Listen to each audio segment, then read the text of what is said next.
Cuplikan PowerPoint episode masyarakat kali sipil ini. juga agak sulit untuk bisa mengekspresikan dirinya. Ya banyak lah sebenarnya. Itu indikator-indikator hanya sedikit dari beberapa indikator yang dijadikan pertanda bahwa kualitas demokrasi di Indonesia itu udah mulai menurun ya. gitu. Nanti akan ada lagi undang-undang lain yang pasti akan, soalnya yang aku juga dengar ada yang anti diskriminasi misalnya, ini masih dalam proses sih gitu. Itu kan juga dan itu kan ngomongin kelompok minoritas secara umum gitu. Nah, sejauh mana kita bisa ini kelompok minoritas sudah jelas kecil gitu. Sejauh mana nggak hanya gerakan perempuan ya, tapi gerakan masyarakat sipil secara umum tuh bisa ya sama-sama nge-push untuk isu ini. Selamat datang di PowerPoint.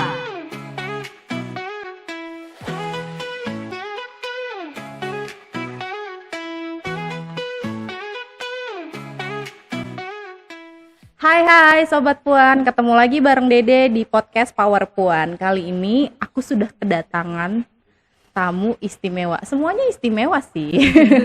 Semua narsumnya PowerPoint selalu istimewa. Dan kali ini ada temanku, teman nggak tuh?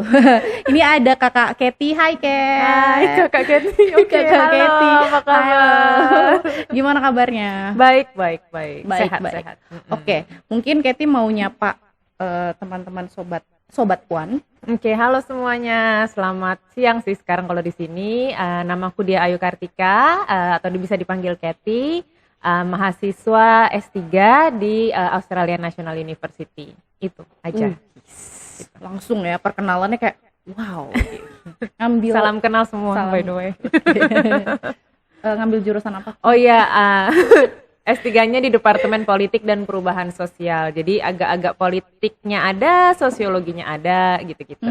Tapi sekarang lagi balik ke Indonesia. Iya betul, buat ambil data sebenarnya untuk melanjutkan. Jadi untuk memperdalam risetku, karena risetku kan kemarin sebenarnya sudah mengambil data beberapa kali sebelumnya tahun lalu. Terus kemudian ya namanya proses ini ya S3 ya, pasti ada perkembangannya, ada revisi-revisinya dari supervisor. Nah, disuruh ngambil data lagi gitu. Oke, jadi sekarang lagi ngambil data ya, lagi, balik betul. lagi ngambil data dan lagi proses proses di S3. Kalau boleh tahu risetnya soal apa nih? Nah, iya. Mungkin sesuai juga ya sama topik hari ini ya. Emang basa-basi banget padahal kita udah tahu emang kita mau bahas itu sih Sobat Puan. Jadi topik risetnya secara umum tentang politik perempuan dan gender di Indonesia. Time span-nya sebenarnya kira-kira dalam 10 tahun terakhir lah, dari zamannya Pak Jokowi sampai ya yang baru-baru inilah Pak Prabowo gitu. Oh gitu. Jadi mau melihat gimana trennya dan gimana gerakan perempuan atau gerakan yang ada di isu perempuan dan gender. Jadi mungkin nggak hanya perempuan ya, tapi kadang-kadang ada yang isinya laki-laki tapi juga peduli gitu dengan isu-isu perempuan dan gender, keluarga gitu. Itu mereka saling bernegosiasi lah gitu, memposisikan dirinya di tengah demokrasi sekarang yang lingkungannya kayaknya udah agak beda nih dibanding yang kita lihat tahun zamannya Pak SBY katakanlah gitu. Itu nuansanya agak beda gitu. Oke. Jadi sebenarnya enggak salah. Sebenarnya apa? Ntar dulu responnya apa tadi? Gue sampai lupa. Wow, menarik banget ya risetnya ya. Jadi tadi ya 10 tahun terakhir kayak gerakan perempuan juga. Ini ada kaitannya juga sebenarnya sama demokrasi saat ini gitu. Betul, persis. Apalagi kalau di kalangan peneliti dunia lah katakanlah gitu, atau mungkin secara khusus kampus saya di ANU, itu salah satu yang juga mempropose gitu atau mengajukan ide dan analisis bahwa kualitas demokrasi Indonesia dalam 10 tahun belakang itu sebenarnya menurun gitu. Indikatornya ada banyak yang dimasukkan ke dalam analisis ya gitu, termasuk di dalamnya kebijakan-kebijakan yang agak-agak fast track gitu ya, tiba-tiba ada omnibus law misalnya tiba-tiba jadi kayak gitu. Terus juga ya yang baru hari ini terjadi ya, KUHP juga lumayan fast track gitu ya, tanpa bisa dibilang meaningful participation dari masyarakat gitu. Tapi juga ada isu-isu lain termasuk represi kelompok-kelompok yang dianggap tidak sejalan dengan pemerintah, kelompok Islam misalnya kita lihat 2017 HTI dibubarkan 2021, Iya, FPI iya, iya. dibubarkan Iya, gitu. iya. Itu kan berarti bentuk pembungkaman kelompok-kelompok. Terus juga ada undang-undang ITE, terus ada ke masyarakat sipil juga agak sulit untuk bisa mengekspresikan dirinya. Iya, iya. Ya banyak lah sebenarnya. Itu indikator-indikator hanya sedikit dari beberapa indikator yang dijadikan pertanda bahwa kualitas demokrasi di Indonesia itu udah mulai menurun ya. gitu. Tapi sebelum kita ngomongin soal riset nih, sebenarnya apa sih alasan atau hal-hal yang melatar belakangi lu tuh pilih riset soal ini gitu, soal apakah tadi lu melihat kayak situasi di Indonesia tadi ada pembungkaman atau ada hal lainnya yang itu jadi alasan lu memilih tema ini gitu untuk riset? Sebenarnya udah pasti itu ya, soal gimana sih kondisi di demokrasi di Indonesia yang kayak gini itu berpengaruh ke kelompok-kelompok yang ada di isu gender gitu. Karena ini juga mungkin yang menarik ya, dan ini juga sebenarnya latar belakang riset gue jadinya kalau di ininya ya, penulisannya nanti gitu. Karena kita lihat dalam 10 tahun ke belakang kan tadi banyak peneliti atau ya scholar gitulah bilang kalau demokrasi di Indonesia mundur. Tapi di sisi lain tuh kayaknya ada beberapa achievement yang dicapai lah gitu sama gerakan perempuan. Mungkin yang paling jelas ya undang-undang TPKS itu kan udah paling jelas ya. Maksudnya walaupun sulit dengan perjuangan bertahun-tahun, tapi akhirnya di tahun dalam 10 tahun ke belakang ini akhirnya berhasil digolkan gitu. Terus juga ada perubahan peningkatan usia anak di perkawinan untuk perkawinan untuk minimum menikah. Itu kan juga ada kemajuan gitu, walaupun ya implementasinya kita masih banyak lah yang maksudnya PR banyak, tapi ada beberapa kebijakan-kebijakan tuh yang kayaknya ngasih ruang gitu untuk gerakan perempuan. Sementara di sisi lain kita juga lihat ada fenomena nih emak-emak misalnya di 2019 tuh ramai banget. Ini kan berarti ibu-ibu juga semakin aktif terlibat dalam politik gitu. Terus juga ada ya kelompok-kelompok yang mengaku anti feminis misalnya. Ini kan dan itu kebanyakan perempuan juga gitu. Jadi ini kayaknya lebih rame nih sekarang nih gerakan perempuannya, dan spektrumnya nggak cuman yang bisa dibilang pro feminis gitu atau pro kesetaraan gender, tapi juga yang mungkin agak lebih kritis kali ya gitu ya, lebih mempertanyakan bener nggak sih ini cocok buat Indonesia misalnya kayak gitu. Dan itu juga datangnya dari gerakan perempuan sendiri gitu. Jadi belum lagi kita ngomongin digital feminism yang rame juga di 10 tahun ke belakang dengan sosial media gitu. Jadi dengan ramenya kayak gini dan kayaknya perempuan semakin berdaya untuk ngomong dan terlibat dalam politik, tapi di sisi lain demokrasinya menurun gitu. Jadi itu yang yang sebenarnya melatar belakangi sih gitu. Sebenarnya dalam posisi kayak gini tuh perempuan tuh punya ruangnya tuh sejauh apa gitu. Apakah emang harus di latar belakangi ideologi kah, atau di latar belakangi apa ya channel-channel ke politik elit politik kah gitu. Jadi apa yang bisa ngebantu isu perempuan supaya lebih didengar di publik dan di pemerintahan sih gitu. Oke.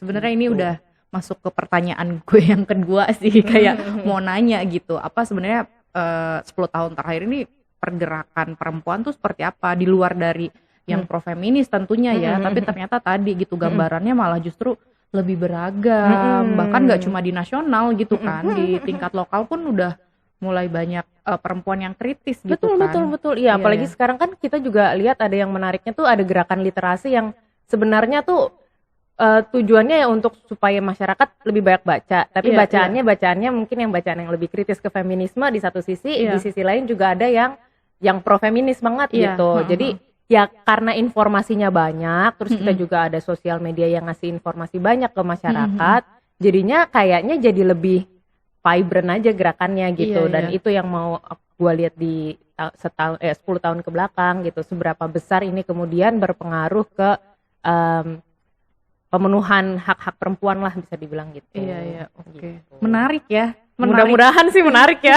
Tapi justru ini menarik banget loh, kita yang ada di dalam gerakan kadang merasa kayak banyak sekali pembatasan, kemudian juga akses advokasinya dan yang lain sebagainya tuh kita merasanya mundur gitu kan. Yang di dalam gerakan merasa mundur, tapi ternyata dari kacamata luar gitu kan, termasuk riset yang lo lakukan justru malah kayak banyak juga ya gitu apa namanya kebijakan yang justru lebih maju gitu kan. Tapi kalau dari hasil riset di luar kebijakan nih, menurut kacamata lu tuh gerakan feminisme dari tahun ke tahun ya, kita ngomong kalau 10 tahun tuh berarti kan kebetulan presidennya nggak ganti ya. Tapi kan ininya berubah ya, kayak aparatnya atau nama APH-nya mungkin atau dari apa namanya kementerian dan lain sebagainya. Kalau lu melihat gitu dari 10 tahun ke belakang di luar kebijakan, gerakan perempuan tuh seperti apa? Mau yang feminis, mau yang pro atau yang anti, seperti apa? Oh, hanya dalam 10 tahun ya? Iya, Berarti iya, kira-kira kalau maksudnya Pasca reformasi lah ya. pasca reformasi itu Itu udah 20 jauh ya. tahun cuy. Iya, 20 tahun. Pasca reformasi udah 20-25 tahun lalu Iya, gitu. iya. Jadi kalau misalnya mau ditarik jauh ke pasca reformasi ya itu kan berarti senior-senior kita ya. Iya, iya. Termasuk yang mendirikan YKP ini juga kan Betul. sungguh sangat aktif gitu mengadvokasikan untuk kesehatan perempuan terutama. Cuman kalau misalnya kita lihat setelah reformasi itu kan yang menariknya adalah karena Soehartonya turun gitu, yang tadinya kontrol terhadap kelompok-kelompok tertentu, itu kan jadi nggak ada kan. Jadi kelompok-kelompok yang dulu dianggap sebagai kritis atau ya kritis lah terhadap pemerintah, baik yang liberal gitu ya maupun yang Islamis gitu, itu kan jadinya lebih bebas mengekspresikan dirinya. Jadi ada lebih banyak perdebatan di publik gitu. Mana nih yang mau kita bawa? Kita mau bawa Indonesia ke arah mana gitu. Cuman kan nanti pada akhirnya siapa pemimpinnya dan gimana perspektif pemimpin pada saat itu untuk lebih memilih yang mana nih, lebih memilih perspektif yang mana gitu. Ada beberapa kemajuan-kemajuan tentunya pas di awal-awal banget reformasi ini jadi kayak ini ya history gitu ya, belajar sejarah gitu. Tapi ya intinya ada beberapa kemajuan mungkin terutama zaman Gus Dur juga ya yang waktu itu kan punya kebijakan mainstreaming gender mainstreaming di institusi-institusi pemerintah. Tapi sebelumnya juga ada Habibie bikin Komnas Perempuan segala macam gitu.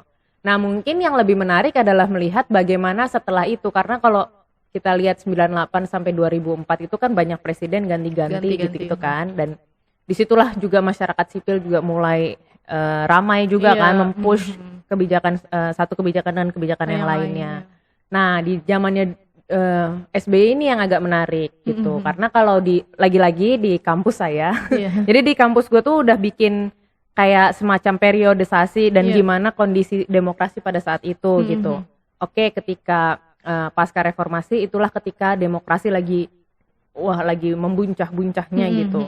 Di zamannya SBY demokrasinya tuh stagnan gitu, kualitasnya ya gitu, karena dianggap sebenarnya nggak banyak yang dilakukan untuk benar-benar ya ketika ada diskusi yang atau ada perdebatan yang sangat sengit gitu, mungkin aspek-aspek demokrasi kan juga banyak.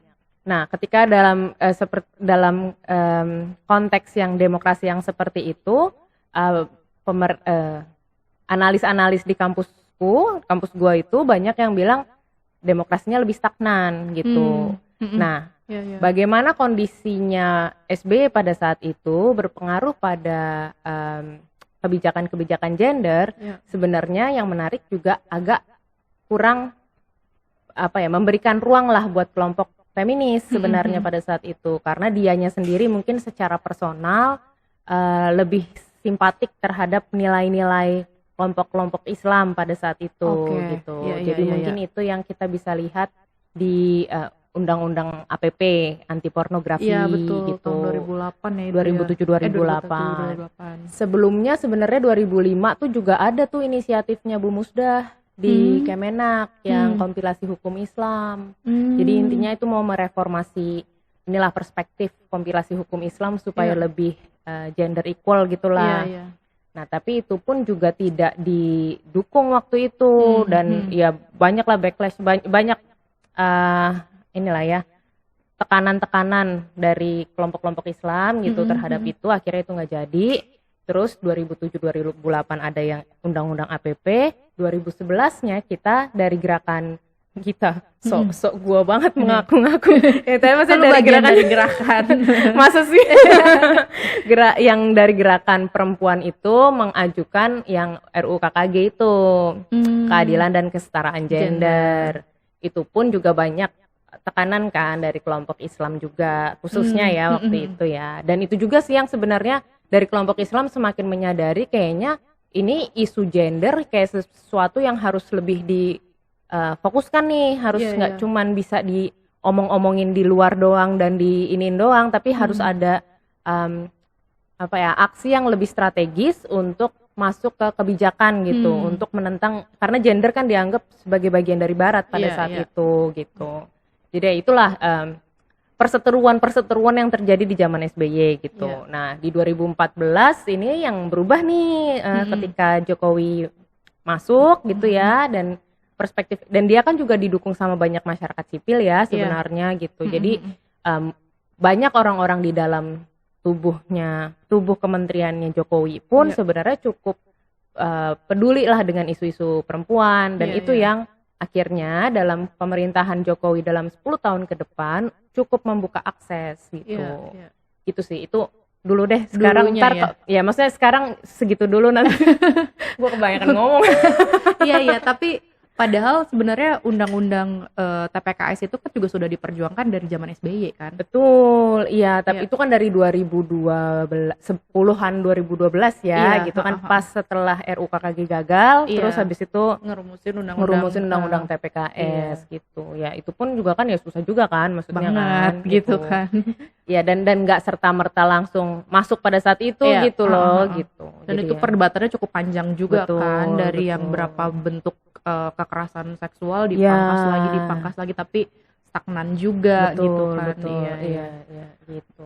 Menarik sih sebetulnya, kayak ternyata temuannya dari hasil riset ini justru ketika demokrasi mundur tapi gerakan yang pro feminis malah punya ruang lebih banyak, dan itu kan artinya demokrasi ya, mau yang anti feminis sekalipun ketika mereka udah perempuan-perempuan ini kritis kan artinya, to be fair, itu demokrasi kan. Iya, gitu dan kan. itu yang kita pengen kan sebenarnya kan. Ini kan kita harusnya nggak mikirin ideologinya gitu, karena yang selama ini kita push misalnya 30% kuota perempuan di parlemen itu kan kita nggak ngomongin ideologi kan sebenarnya, walaupun ya asumsi dasarnya sih memang berharapnya kan dengan 30% itu kalau ada kebijakan yang merugikan perempuan bisa langsung di-tackle gitu kan. Cuman emang 30% itu kan ya juga ideologinya beda-beda, pemahaman soal gender juga beda-beda gitu. Iya, tapi maksudnya dengan perbedaan ideologi apapun gitu ya, tapi selama dia aktif di isu politiknya, maksudnya ngerti apa yang dia perjuangin sih, menurut gue sih nggak masalah ya gitu. Karena yang penting kan itu, daripada yang cuman jadi boneka partai yang ngikutin tokenism gitu ya. Yang kayak gitu-gitu, yang itu yang sayang gitu loh. Lo punya banyak akses politik gitu, tapi yang lo pakai cuman buat hal-hal yang nggak substantif lah gitu. Kita nggak bisa berdebat secara lebih sehat gitu. Betul. Menarik ya Sobat Puan. Jadi mungkin jadi Sobat Puan juga jadi lebih jadi tahu nih sekarang gitu kan, ternyata pergerakan perempuan ya, kita ngomong perempuan secara keseluruhan gitu, dari tahun ke tahun justru ada kemajuan gitu kan, ada ruang lah ya, ada ruangnya justru terbuka lebih banyak gitu ya, dan lebih besar. Oke. Tapi gue juga penasaran sih soal solidaritas ya, solidaritas gerakan perempuan dengan lintas isu nih. Kan sebenarnya kan kalau di gerakan pasti banyak banget ya, kayak yang fokus di HAM mungkin, terus juga di lingkungan gitu kan, iklim, dan yang lain sebagainya. Menurut lo dari yang lo lihat nih dari pergerakan dari tahun ke tahun tuh, itu seberapa besar sih pengaruhnya solidaritas itu ya, gerakan perempuan dengan isu lainnya gitu? Kalau dibilang seberapa besar pengaruhnya, maksudnya pasti akan bekerja sama sih satu sama lain ya. Cuman yang juga jadi isu kan dalam gerakan perempuannya juga ada fragmentasi, nanti sama kelompok civil society lain juga ada fragmentasi gitu. Tapi sepanjang kita punya shared enemy gitu atau common enemy gitu ya, sama-sama tahu nih gue mau ngelawan yang itu gitu ya, kayak zaman dulu ngejatuhin Soeharto gitu. Jadi karena sama-sama tahu punya tujuannya apa, jadi bisa gerak bareng gitu. Nah itu yang mungkin jadi tantangan dan agak-agak kelihatan juga sih, maksudnya bukti bahwa ketika civil society seluruhnya bisa kompak gitulah ya, jadi tuh UU TPKS gitu. Karena kan nggak cuman kelompok perempuan yang ngomongin akhirnya kan, kita juga punya kawan-kawan lain di gerakan yang lebih besar yang sama-sama nge-push isu ini gitu. Nah tesnya adalah untuk isu-isu selanjutnya, misalnya nih kita masih punya PR untuk PPRT misalnya. Bisa nggak nih kelompok perempuan, kelompok-kelompok civil society yang lain sama-sama nih ngomongin kan, apalagi ngomongin isu PPRT tuh beratnya adalah isu kelas kan gitu. Jadi jangan-jangan di dalam gerakannya aja juga nggak satu suara nih ngomongin PPRT misalnya gitu. Dan ini jauh lebih lama loh di inisiatifinnya daripada TPKS gitu. Jadi ya yang mungkin perlu didobrak tuh bukan cuma solidaritas antar isu, tapi solidaritas antar kelas. Iya. Itu menarik ya. Jadi kita juga saat ini masih memperjuangkan undang-undang perlindungan pekerja rumah tangga yang juga sampai sekarang belum disahkan ya oleh DPR gitu kan. Padahal itu sudah masuk berkali-kali di prolegnas, balik lagi, ganti presiden, balik lagi dari nol, dan justru perjuangannya lebih lama ya ketimbang undang-undang TPKS. Dan ada juga masyarakat adat ya. Iya benar. Sampai detik ini juga belum disahkan gitu. Iya. Sih banyak banget ya, nanti akan ada lagi undang-undang lain yang pasti akan, soalnya yang aku juga dengar ada yang anti diskriminasi misalnya, ini masih dalam proses sih gitu. Itu kan juga dan itu kan ngomongin kelompok minoritas secara umum gitu. Nah sejauh mana kita bisa ini kelompok minoritas sudah jelas kecil gitu. Sejauh mana nggak hanya gerakan perempuan ya, tapi gerakan masyarakat sipil secara umum tuh bisa ya sama-sama nge-push untuk isu ini. Iya.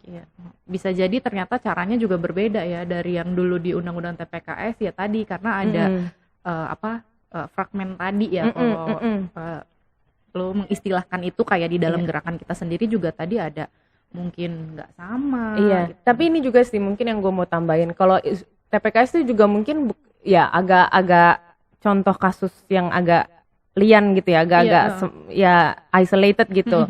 Karena kan juga banyak kasus-kasus KS yang waktu itu dinaikin sama media juga, yang akhirnya itu kalau nggak diperhatikan justru malah aneh nih, pemerintah kenapa nggak merhatiin gitu.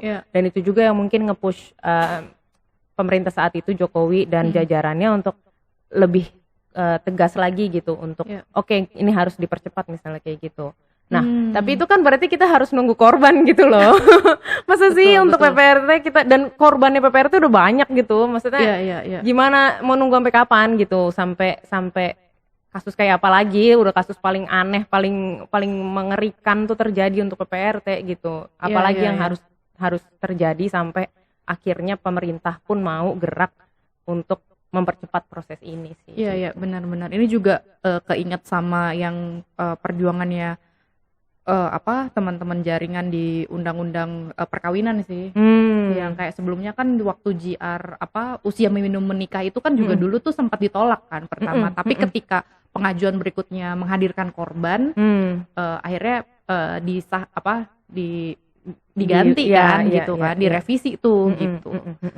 Betul. Ya, ini menarik sih. Kalau tadi lu ngomong, kita ngomong soal levelnya dari gerakan ya, di bawah gitu, di masyarakat sipil gitu, kayak tadi ada lintas isu dan yang lain sebagainya. Kalau di level atas nih, kita kan tahu nih beberapa periode kemarin kayaknya kita nggak punya oposisi kan di pemerintah, di politik, partai politik rata-rata jadi koalisi gitu kan. Apakah itu berpengaruh terhadap gerakan? Maksudnya seberapa berpengaruh sih adanya oposisi dan koalisi itu di dalam gerakan perempuan? Oh, kalau soal ngaruh atau enggak ya ngaruh banget ya. Kalau misalnya sekali lo align-nya atau ya maksudnya berafiliasinya sama yang oposisi, gimana ya? Yang kritis-kritis aja yang nggak bisa masuk ke pemerintahan atau ke koalisi ya nggak akan goal pasti kebijakannya gitu. Ya mungkin contohnya kita ngomongin ketahanan keluarga deh gitu. Waktu zamannya Jokowi kan itu diinisiasinya sama PKS. Ini kelompok Islam juga banyak nih yang deket afiliasinya sama PKS gitu. Dan mereka juga nge-push ketahanan keluarga lewat PKS. Iya, Tapi betul. karena PKS-nya oposisi, ya susah untuk ngegolinnya gitu. Nah, dan di sisi lain juga kebetulan karena Jokowinya juga dan mungkin koalisinya adalah koalisi yang mengaku sebagai pluralis gitu ya, ketika nge-push soal TPKS, ini masih sejalan nih sama politik pada saat itu. Mereka bisa merepresi kelompok Islam, maksudnya mengisolasi kelompok Islam, tapi di sisi lain mereka ngasihin kayak membenarkan membuat citra mereka lebih baik juga di internasional karena ini bisa berhasil dijalankan atau digolkan di masa pemerintahannya dia gitu, di zaman pemerintahannya Jokowi kayak gitu. Jadi masalah oposisi tidak ada oposisi ini akan sangat ngaruh gitu, apalagi kalau nanti nih ke depannya nggak ada oposisi sama sekali, terus gerakan perempuan mau masuk gitu. Mau mengadvokasikan tertentu kan berarti harus ke kelompok ini kan, ke yang koalisi yang sangat gemuk ini kan gitu. Cuman kan isunya nanti sejauh mana kita mau kong kali kongnya gitu, maksudnya bersikap strategis lah gitu ya. Sejauh mana ini bisa kita bisa lebih galak sama pemerintah, kita bisa ngasih kritis yang tajam juga ke pemerintah, tapi di sisi lain kita juga punya cara supaya apa yang kita ingin, aspirasi yang mau kita sampaikan juga bisa difasilitasi gitu. Nah itu sangat cair sih, maksudnya orang-orang politik pasti tahu lah ya, itu bisa sangat tergantung sama kondisi pada saat itu, situasi di internasional seperti apa, mereka lagi butuh meningkatkan citra apa misalnya. Nah itu memang harus sensitifnya ya di situ ya gitu, dan kayaknya orang-orang gerakan juga udah lumayan tahu, cukup tahu dan lumayan tahu gitu ya. Kira-kira mana yang narasi apa yang bisa dimainin, momen apa yang bisa dimainin gitu. Gitu sih kayaknya. Iya, betul. Jadi bukannya kita masuk ke dalam koalisi ya, tapi lebih pada kita kan berstrategi gitu kan di dalam gerakan perempuan ini, di dalam gerakan ini ya gitu.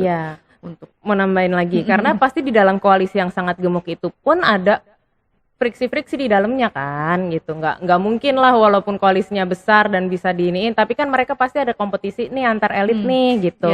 Gimana kita memanfaatkan kompetisi elit itu kemudian untuk sebenarnya mempush aspirasi kita gitu. Iya, betul. Ya, terima kasih loh Kat. Udah nih. Penjelasannya udah begitu ini ya, berisi aja. Berbobot ya. Pasti Sobat Puan juga senang banget nih buat belajar bersama soal demokrasi dan gerakan perempuan ini. Balik lagi nih, kita ngomongin ke riset kali ya. Mungkin karena sekarang masih berlangsung, gue juga nggak bakal nanya hasilnya ya kayak gimana gitu. Tapi ada nggak mungkin yang bisa di-share sedikit gitu soal pembelajaran yang selama ini pembelajaran sementara yang sudah didapat tuh apa sih yang kira-kira bisa dijadikan strategi atau pembelajaran buat di gerakan perempuan, buat teman-teman di gerakan perempuan, baik yang di lokal maupun di nasional ya. Ada nggak? Sebenarnya ini emang pertanyaan yang dari tadi gue mikirnya agak susah nih. Karena mungkin kalau ngomongin apa kayak what's next yang bisa dikasih ke gerakan mungkin ya. Yang penting sih kalau gue sih sebenarnya harapannya ketika ngelakuin penelitian ini ada mapping yang jelas, siapa kawan, siapa lawan, siapa yang bisa dideketin, siapa yang enggak gitu. Termasuk apa langkah-langkah strategi yang bisa dilakukan, mana yang works, mana yang enggak gitu. Dan itu kan makanya di riset gue juga gue akan ngelihatnya agak lebih tercacah gitu dengan isu-isu tertentu gitu. Karena emang ketika ngomongin isu yang mungkin secara publik lebih diterima gitu kan, studi kasus gue ada 4 nih, ada isu keluarga, isu kekerasan seksual. Nah ini kan secara publik ya, secara umum orang akan iya aja, enggak aja ketika ngomongin isu ini. Tapi ada juga isu-isu yang mungkin agak lebih sensitif nih, kayak ngomongin case pro mungkin secara spesifik aborsi gitu ya. Terus juga ada yang soal perlindungan LGBTIQ misalnya kayak gitu. Ini kan secara publik itu dianggap lebih sensitif lah gitu, lebih kontroversial gitu. Nah ini tergantung nih kita mau ngomongin yang mana, karena pasti masing-masing punya pembelajarannya masing-masing gitu. Jadi agak susah juga untuk bikin general statement buat semua gitu. Cuman mungkin yang paling perlu dilakukan yaitu kali ya mapping sama siapa sih yang sebenarnya lagi in charge dan in power yang bisa dideketin gitu. Siapa sumber daya dari gerakan yang kira-kira bisa dideketin gitu. Karena jangan sampai sebenarnya powernya adalah di eksekutif, tapi yang kita datengin justru yang kroco-kroconya atau legislatifnya, betul. padahal legislatifnya juga nggak sekuat itu misalnya gitu. Atau legislatifnya datangnya ke yang kroco tapi nggak ngomong ke pemimpin partainya misalnya gitu. Jadi siapa sih yang sebenarnya bisa kita ajak sebagai kawan, siapa yang lawan gitu sih. Mungkin gitu ya. Gua nggak tahu ya bener nggak ya. Kok padahal itu ini banget ya, bagus banget gitu loh, dan sebetulnya itu yang memang dibutuhkan oleh gerakan ya. Dan strategi dan mapping itu justru harusnya sudah dipersiapkan dari sebelum presidennya ganti gitu kan, biar kita bisa membaca tuh kan kira-kira mana-mana aja, biar kita juga tadi ya secara demokrasi kita nggak stagnan gitu. Tapi mungkin itu sebenarnya udah dilakuin sama teman-teman yang sering melakukan advokasi sih gitu. Mungkin kalau gerakan, nah itu kan gerakan juga kan beda-beda ya. Ada yang fokusnya lebih ke edukasi, ada yang fokusnya advokasi gitu. Gue cukup yakin yang advokasi juga udah tahu sih, maksudnya yang kayak gini-gini. Tinggal masalahnya dievaluasi aja setiap periode dan gimana kira-kira pendekatannya kayak gitu-gitu sih. Iya, betul. Oke, ini obrolannya semakin menarik tapi kita terbatas sama waktu. Terima kasih banyak sebelumnya ya Kat udah mau hadir di podcastnya Power Puan. Senang banget kita bisa ngobrolin soal ini. Nah, pertanyaan terakhir nih Kat. Ini kita terbatas sama waktu ya. Sebenarnya pengen banget ngobrol lebih panjang walaupun agak pusing.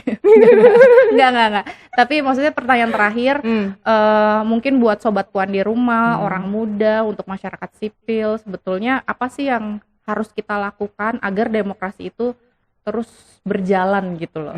Menurut lo tuh kita harus ngapain nih sebagai orang muda ya? Gue orang muda. Oh, masih muda ya deh ya. Tapi kalau yang gue lihat justru anak-anak yang muda yang Gen Z, Gen Alpha ini udah lumayan aktif ya secara politik ya gitu ya. Maksudnya udah melek, banyak baca, banyak terpapar berbagai informasi gitu.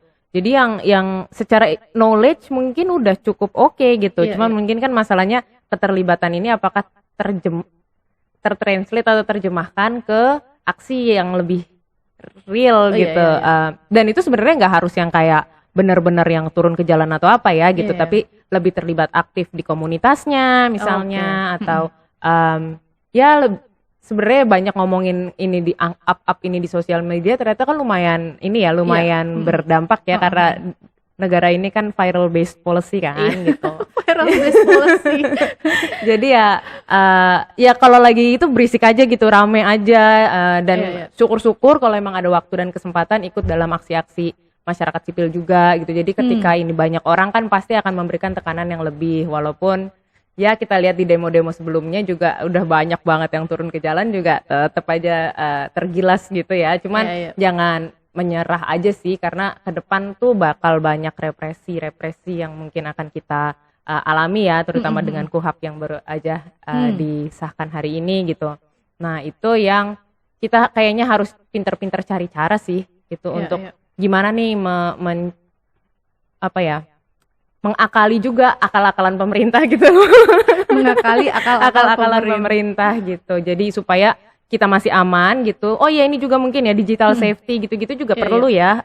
Karena itu salah satu yang juga jadi target pemerintah belakangan ini gitu. Pokoknya intinya emang banyak lah NGO yang udah ngomongin ini gitu. Gue hanya merepetisi apa yang mereka omongin gitu. Intinya ya tetap aktif aja, dan kalau misalnya ini kita gerak bareng, kita kerja bareng semua gitu, bareng-bareng untuk nge-push atau lebih aktif mengkritik pemerintah mungkin ya gitu. Mudah-mudahan juga didengerin gitu. Mudah-mudahan.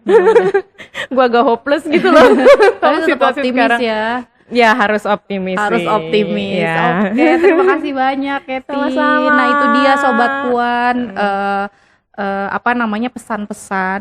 Pesan-pesan nggak tuh, tapi maksudnya yang dibicarakan, yang disampaikan oleh Kety itu benar banget. Kita nggak boleh diem aja, maksudnya kita tuh bisa melakukan hal sekecil apapun, dan itu nggak kecil gitu, kayak tadi ya ikutan berisik ketika ada isu yang lagi dibahas di sosial media soal apa namanya kebijakan-kebijakan mungkin yang bisa merugikan atau mengancam gitu kan kebebasan kita secara sebagai sipil Iya, gitu sebagai ya. sipil, Jadi betul. tadi ya nggak boleh diem aja. Kalau istilahnya sekarang nggak boleh gatekeep gitu ya, dijaga buat diri sendiri gitu. Tapi kita harus sharing Betul. tadi untuk membangun komunitas, apa namanya informasi-informasi juga. Oke, terima kasih banyak Katy Sama-sama, sudah mau hadir di Dede dan podcast YKP. Power Puan. Iya. Semoga risetnya cepat selesai. Amin. Sekolahnya cepat selesai. Amin. Dan nanti bakal diundang lagi di YKP untuk ngebahas soal Kalau udah kelar. Kalau udah iya. kelar ya. Karena mungkin berubah lagi nih nanti berubah kita. lagi. Nah, Iya, betul oke. betul. Jadi Oke. nanti jangan ini ya, jangan kabur. Siap, jangan siap. kabur. Takut. Nanti akan diundang lagi di podcast Power Puan setelah Katy menyelesaikan risetnya dan Iya, semoga dengan waktu cepat. PhD-nya. Sukses buat Katy dan Sobat Puan di rumah. Itu dia tadi episode kita kali ini. Kalau Sobat Puan mau kasih kritik, saran atau bertanya sama Katy boleh banget tulis aja di kolom komen.